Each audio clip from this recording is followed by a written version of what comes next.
안녕하세요. 반갑습니다. 오늘 사회조사론, 사회복지조사론의 3주차 수업 진행을 하도록 하겠습니다. 한 주 동안 잘 쉬셨나 모르겠습니다.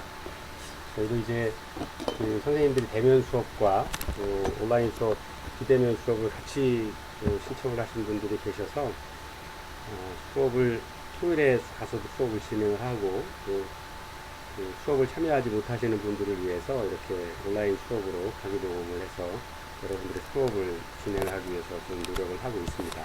다소 불편한 면이 있으실 수도 있고 좀 어색한 부분이 있거나 어려운 부분이 있으실지 모르지만 그렇게 이해를 해주시기 바라고요. 네, 혹시라도 현장에 오셔서 수업을 들으셔도 좋고 그렇지 못하시면 온라인으로 이렇게 사이버 캠퍼스로 수업을 들으셔도 큰 문제는 없을 거라 생각을 합니다. 편한 방법으로 수업을 좀 이행을 하시고 과제도 이제 진행을 하게 될 건데 이제 과제도 같이 동일한 과제를 드릴 거니까요. 수업 진행에 잘 따라와 주셨으면 좋겠습니다. 자, 이제 오늘 제가 이제 화요일에 녹음을 하고 있는데요. 오랜만에 이제 바람도 좀 그치고 바람이 좀 붑니다만 좀 시원하기도 하고 창문을 열면 바깥에 바람 소리도 나고 시원한 바람이 불어서 너무 즐겁게 출근을 하고 이제 녹음을 하고 있습니다. 여러분들한테도 즐겁고 행복한 화요일이 되었으면 좋겠습니다. 자, 이제 수업을 진행을 할 건데요. 저희가 이제 오늘은 제 3주차 첫째 주에 오리엔테이션을 하고 둘째 주에 이제 과학적 조사 방법이 어떻게 사회복지 조사론의 가장 기초가 되는 합리적이고 논리적인 과학 조사 방법에 대한 과학적 조사 방법에 대한 장점, 조사 방법의 기초적인 어떤 이론들을 공부를 했다라 그러면 오늘부터는 사회조사 방법에 대한 기본 개념들을 좀 공부해 보도록 하겠습니다.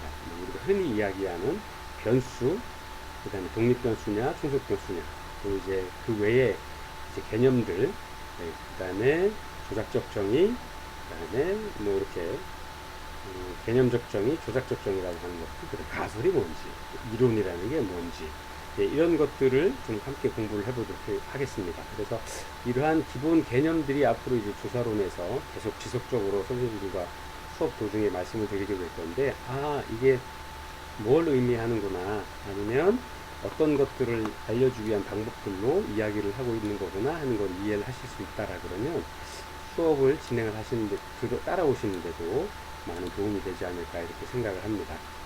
자, 그래서 오늘은 세 번째, 교재로는 이제 두 번째 2장이죠. 사회조사 방법의 기본 개념, 그래가지고 수업을 시작하도록 하겠습니다.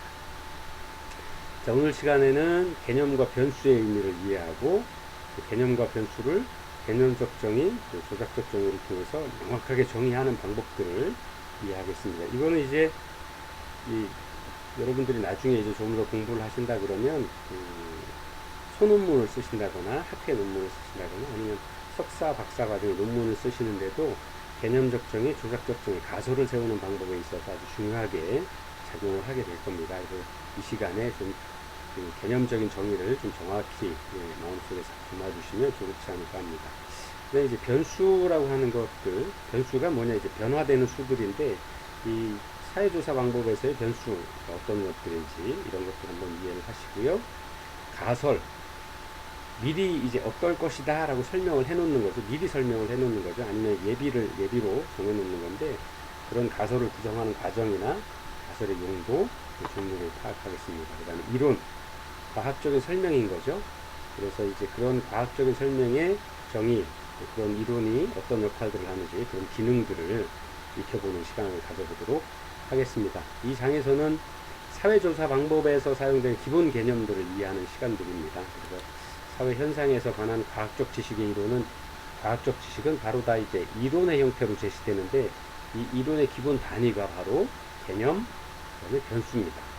그래서 이들은 개념적 정의 또는 조작적 정의를 통해서 명확하게 정의를 하고, 변수들 간의 관계는 가설의 형태로서 표현되고, 가설은 경험적인 검증을 거쳐서 이론으로 확립이 되는 겁니다. 그래서 나중에 저희가 늘 공부하고 있는 이론들, 확립된 이론들은 이런 변수, 가설과 변수, 그 다음에 개념과 변수, 그 다음에 이런 것들이 개념적 정의나 조작적 정의를 거쳐서 실증을 거치고 실증을 거쳐서 이론적으로 설명이 잘 된 게 바로 이론이다. 예, 이렇게 이해를 하시면 되겠습니다. 그래서 사회복지학에서도 당연히 과학적 지식은 이론의 형태로 예, 제공이 됩니다. 제공되거나 제시됩니다. 무엇은 독립변수라고 그러죠. 독립변수 뭐뭐는 어떻게 될 것이다 하고 정의를 하는 거고, 그 정의를 개념적 정의나 조작적 정의를 통해서 또 과학적인 실천 방법이나 체험을 통해서, 경험을 통해서 이론으로 만들게 되는데, 그 이론으로 저희가 실제 현장에서는 예, 이론의 형태로 이해가 되고 제시되는 거죠. 그래서 이론은 이러한 과학적인 방법으로 만들어진 현상에 대한 체계적인 설명이다, 이렇게 이해를 하시면 되겠습니다. 그래서 이 이론이라는 건 어떻게 설명이 되느냐, 현상을 대변하는 개념 또는 변수들 간의 관계를 예, 서술하는 형태로서 증명이 된다, 이렇게 이해를 하시면 되겠습니다. 그래서 사회현상은 뭘로? 개념이나 변수로, 그 이론을 구성하는 기본 요소로서 작용이 되는 거고요. 개념이나 변수가. 이러한 과학적 방법은 개념이나 변수를 설명하고 명확하고 일관된 의미로 동일하게 사용을 할 수 있어야 된다는 겁니다. 그래서 우리가 일상적으로 사용하는 개념, 변수, 뭐 이렇게 이런 것들은 우리가 일상에서 늘 사용하고 있기 때문에 쉽게 어떤 학문적인 의미로 받아들이기는 어렵지만, 그게 우리가 늘 일상도 이렇게 학문적으로, 이론적으로 정립이 되어서 살아가고 있다라고 이렇게 이해하시면 좋겠습니다. 그 다음에 이제 과학적 검증을 거치지 않은 변수들 간의 관계가 바로 가설이라고 하는 거고요. 이런 가설이 경험적 자료에 바탕을 둔 과학적 검증을 거치면, 과학적인 검증을 거쳐서 가설이 이론이 되는 거죠. 그래서 이론을 나중에 이제 공부하셔서 석사, 박사를 하실 때는 개인들이 가설을 세우시고, 그 가설을 과학적인 검증을 거쳐서, 그 뭐냐, 설문조사를 통하든 양적조사를 통하든 직접조사를 통하든 그런 과학적인 검증 절차를 거쳐서 증명을 해내면 그게 바로 이론이 되는 거고, 본인의 이론에 대해서 과학적인 어떤 그 소양을 쌓게 해주는 거죠. 그래서 오늘은 사회과학 조사 방법에서 이야기하는 여러 가지 과학적 이론의 근거를 두고 있는 개념, 가설, 정의의 방법, 그다음에 이론으로 만들어가는 과정들, 조작적 가설을 만들어서 이론으로 나가는 과정들에서 사용되는 기본적인 어떤 단어들, 용어들, 이런 것들을 정확히 이해하는 시간을 갖도록 하겠습니다. 자, 그 첫 번째가 이제 바로 개념입니다. 개념이라고 하는 것입니다. 영어로는 컨셉. 우리가 일상에서 컨셉이라는 말씀들을 많이 하시죠. 예, 그래서 이게 사회조사 방법에서 컨셉이라고 하고요. 자, 개념이라는 게 뭘 말하느냐? 경험적으로 알 수 있는 대상이나 현상을 대표하는 것이다. 예, 교재 여러분들 지금 36페이지를 보시면 개념이라고 하는 것들이 설명이 되어 있는데, 개념은 용어, 단어 또는 상징으로 예, 표현되고 서로 다른 개체들이 가지는 공통성이다라는 겁니다. 이 공통을 가지고 있는 어떤 공통의 물질들, 이런 개체들을 예, 개념이란 의미를 주어서 설명을 하는 거죠. 즉, 책이라고 하는 건 우리가 교재에서 쓰는 것처럼 이론적으로서 종이 위에 써져 있는 이론들, 예, 지식의 뭐 총합들을 묶어놓은 게 책이라고 그러죠. 뭐 교과서, 나이, 그 몸무게, 부부, 노인, 청소년. 저희가 이제 이렇게 청소년들의 공통점은 자라나는 아이들이라는 거죠. 남성, 여성, 뭐 이런 거 구별해서. 노인, 우리나라 법으로 정해져 있죠. 65세 이상 나이를 드신 분들을 이제 노인으로 한다. 이런 것들을 정의를 해놓고, 그 개념들이 이렇게 구성되어 있는 개체들이 가지는 공통점들을 단어로 표현을 하는 거, 정의를 한 거예요. 그게 바로 노인이라고 하는 거예요. 이 노인이라는 건 뭐냐? 우리가 이야기하는 개념이다라는 거죠. 그럼 이해가 더 훨씬 빠르시겠죠. 그래서 개념이라는 건 왜 중요하냐? 개념을 통해서 우리는 세상을 이해할 수 있다는 겁니다. 사물 또는 현상을 지칭하는 대부분의 것들이 바로 우리가 이야기하는 개념이라고 하는, 그래서 개체의 공통성들을 개념이라고 하고, 개념을 통해서 우리가 명칭을 주어서, 예를 들어 아까 설명드렸던 책이라든가 나이, 몸무게, 노인, 뭐 청소년 등 이렇게 개념으로 한 단어의 표현을 해서 누구나 노인, 아니면 몸무게 그러면 그 개념이 뭘 의미하는지를 공통적으로 다 사회 구성원들이 이해를 하시는 거죠. 예, 그래서 개념이 중요하다. 그래서 우리는 그 개념을 통해서 세상을 이해하고 세상을 바라보는 창을 만들 수 있다는 거죠. 자, 그럼 이제 이 과학에서의 개념은 뭘 의미하느냐? 우리가 이야기하는 이론, 과학적 검증을 거친 이론에 대한 기본 구성물이 바로, 아니면 또는 그런 결과물들이 바로 개념이다라고 하는 겁니다. 그래서 예를 들자면 이론을 하나의 완성된 벽돌집이다라고 한다면 그것을 쌓는 데 필요한 벽돌이 바로 개념이다라고 하는 겁니다.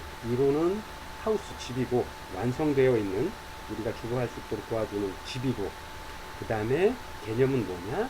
그 집을 짓기 위한 아주 기초적인 재료, 벽돌에 해당한다라는 겁니다. 그렇게 이해를 하시면 쉽게 이해하실 수 있을 것 같습니다. 자, 그리고 개념, 아까 말씀드린 개념과 변수라고 말씀을 드렸는데, 여기서부터 이제 조금 잘 생각을 하시면서 정리를 좀 해주시면 좋겠습니다. 변수, 예, 변수는 이제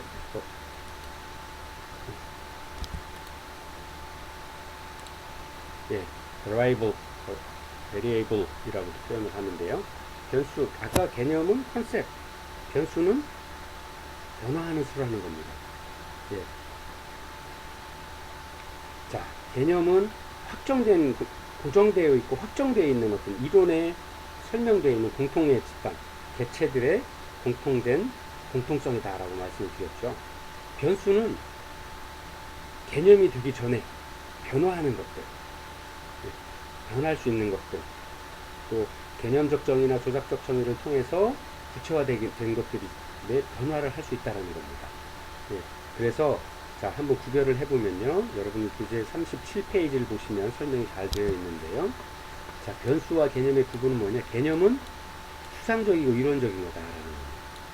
변수는 개념의 조작화를 통해서 만들어진 구체화된 것이다 라는 겁니다. 예, 그래서 모든 개념이 변수가 되는 것은 아니지만 모든 변수는 개념이 될 수도 있다라는 겁니다. 네, 사회과학 이론을 구성하는 대부분의 개념들은 다 변수의 성격을 가지고 있다라는 겁니다. 그래서 변수라는 건 뭐냐? 변화의 성질을 가진 개념들. 네, 그러므로 둘 이상의 변수값 혹은 속성을 가진다라고 합니다.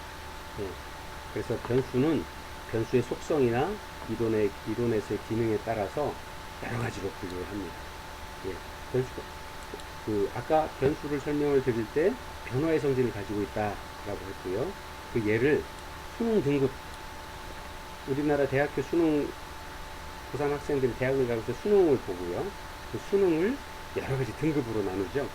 두 개 이상의 등급, 두 개 이상의 변수값, 두 개 이상의 속성으로 나눈다는 겁니다. 그래서 A등급은 어떤 공통성을 가진 분들, B란 등급은 어디에서 어디까지의 성적을 받아서 그런 공통성을 가진 분들, C, 이런 식으로. 그 다음에 영어 장르도 여러 가지로 구별을 하죠. 아, 그래서 그 영화 장르도, 예, 액션 영화도 있을 거고, 전쟁 영화도 있을 거고, 아니면 이제 순애보 영화, 우리가 이야기하는 로맨스 영화도 있을 거고요. 아니면 또 이제 일상의 여러 가지 수채화 같이 일상을 그리는 영화도 있을 거고, 랩 장르가 워낙 다양하게 되어 있죠. 그래서 영화라고 하는 건 개념이지만, 영화 장르는 변수가 되는 거죠. 그 안에 여러 가지 속성들을 가지고 있는 거죠. 네, 그래서 변수라는 것들은 그렇게 구별을 하면 좋을 것 같고요. 변수는 여러 가지로 분류 가능하다. 이제 곧 이어서 설명을 드릴 건데요. 속성에 따라서 분류하기도 하고, 또는 여러 가지 기능적 관점에 따라 분류하기도 하고 하는 거죠. 그래서 이제 우리가 수능이라고 할 때도 그렇고, 영화 장르도 그렇고, 그 다음에 빨간색, 예를 들어 색을 이야기를 한번 해볼까요? 색은, 색이라고 하는 건 컬러라고 하는 건 개념이죠. 그렇지만 예를 들어서 그 안에 빨간색, 노란색, 초록색이라고 한다면, 색상이라고 이야기를 한다라 그러면 여러 가지 변수를 가질 수밖에 없는 거죠. 왜냐하면 빨간색에도, 색은 컬러라고 하는 거는 개념이지만 색상이라고 표현을 한다라 그러면 그 색상은 빨간색도 될 수 있고 노란색도 될 수 있고 초록색도 될 수 있고 여러 가지의 변수, 변화되는 속성들을 가지고 있을 수밖에 없기 때문에 그런 것들이 바로 변수로 이야기를 한다라는 거고, 변수는 기능적인 분류 또는 개념적 관점에 따른 분류로 이제 나눌 수 있습니다. 그래서 그런 것들은 이어서 공부를 좀 해볼까 하겠습니다.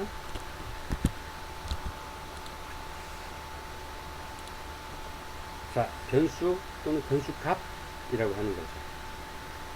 자, 성별이라고 하는 변수의 변수값은 남성과 여성 이렇게 둘로 나눠질 수 있겠죠.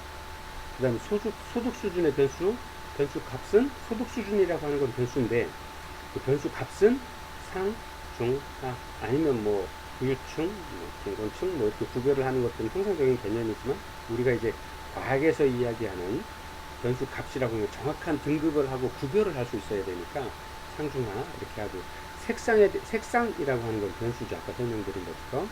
그랬을 때 변수값은 빨간색, 노란색, 초록색, 연두색, 흰색, 검은색 뭐 이런 식으로 해서 그 변수값은 굉장히 다양하게 나올 수 있다라는 거죠. 그래서 예를 들어서 빨간색 자체는 변수의 성격을 가지고 있지 않지만 색상이라고 하는 그 변수는 변수의 성격을 가질 수 있다라고 이해를 하시면 되겠습니다. 자, 이제 아까 이어서 설명을 좀 드리면서 제가 그 변수는 속성에 따라서 또는 기능적인 관점에 따라서 속성과 기능에 따라서 분류를 한다, 두 가지로 분류를 한다라고 말씀을 드렸고요. 첫 번째 변수 중에서 속성에 따른 분류를 보도록 하겠습니다. 속성에 따른 분류는 첫 번째가 명목 변수, 두 번째가 서열 변수, 세 번째가 분간 변수, 그 다음에 네 번째가 비율 변수, 이렇게 네 가지로 구별을 합니다. 그래서 그러한 것들을 한번 좀 같이 보면요. 명목 변수라고 하는 건 nominal variable, 그래서 비연속되는 변수입니다. 그래서 명목 변수는 뭐냐?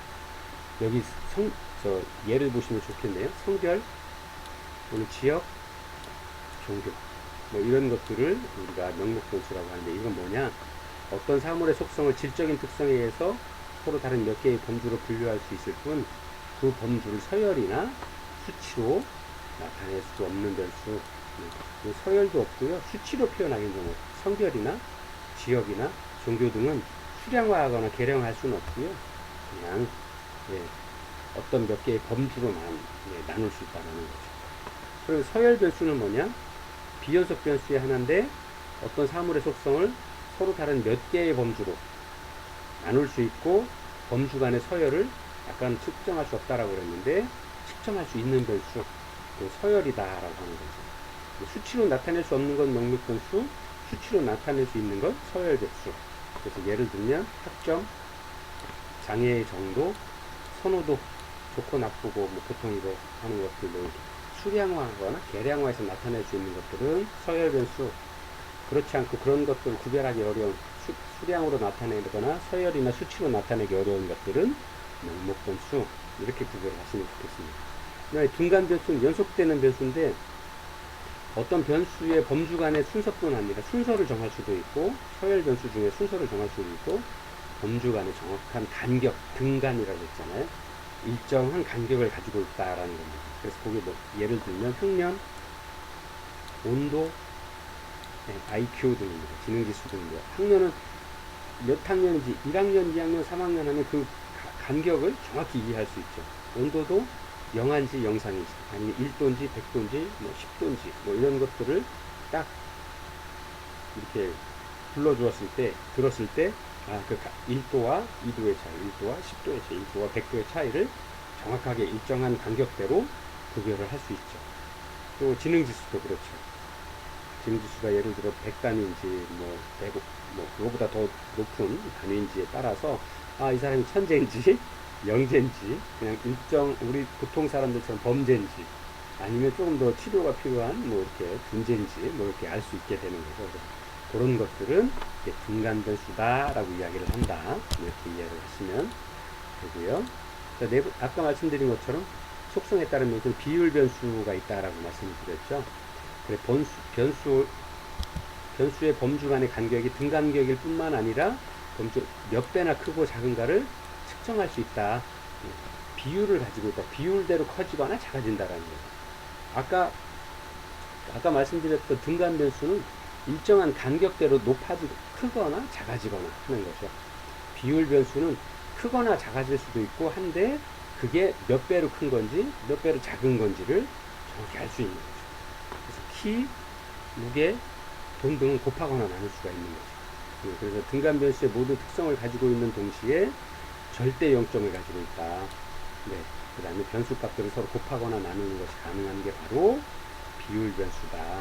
그래서 쉽게 이해하시려고 그러면, 네, 명목 변수, 그 다음에 서열 변수는 비연속 변수, 연속되지 않는 변수인데, 명목 변수는 아까 말씀드린 것처럼, 네, 일정한 개념으로밖에 나눌 수 없는, 네, 서열이나 수량화 할 수 없는 것. 그 다음에 서열이나 수량화를 정할 수 있는 것들은 서열 변수다. 명목 변수에서도 그거는 서열 변수로 구별이 된다. 그래서 그거는 비연속 변수라고 표현을 하고요. 그 다음에 속성 중에서 연속 변수라고 하는 건 등간 변수와 비율 변수인데, 등간 변수는 일정한 간격이 있는 것, 비율 변수는 절대 0점이 있고 곱하거나 나눌 수 있는 연속 변수가, 등간 변수가 바로 비율 변수다라고 이야기를 한다. 이렇게 구별을 하시면 되겠습니다. 그래서 이러한 것들은 바로 뭐라고요? 속성에 따른 분류다. 속성에, 네, 변수의 속성에 따라서, 네, 이렇게 구별을 하는 거다라고 이해를 하시면 되겠습니다. 자, 이어서 속성에 따른 변수 중에서 이제 연속, 비연속 변수, 연속 변수, 비연속 변수 이렇게 구별한다라고 몇 가지 등간 변수나 비율 변수는 연속 변수로 설명을 한다라고 말씀을 드렸고요. 비연속 변수는, 네, 변수가 연속성을 가지고 있지 않는 것, 네, 이렇게 구별을 하시면 되겠습니다. 자, 이제 잠깐 쉬었다가 변수 중에서 기능적 관점에 따른 분류의 변수들을 설명을 하면서 두 번째 시간을 시작하도록 하겠습니다. 잠시 쉬고 다시 돌아오겠습니다.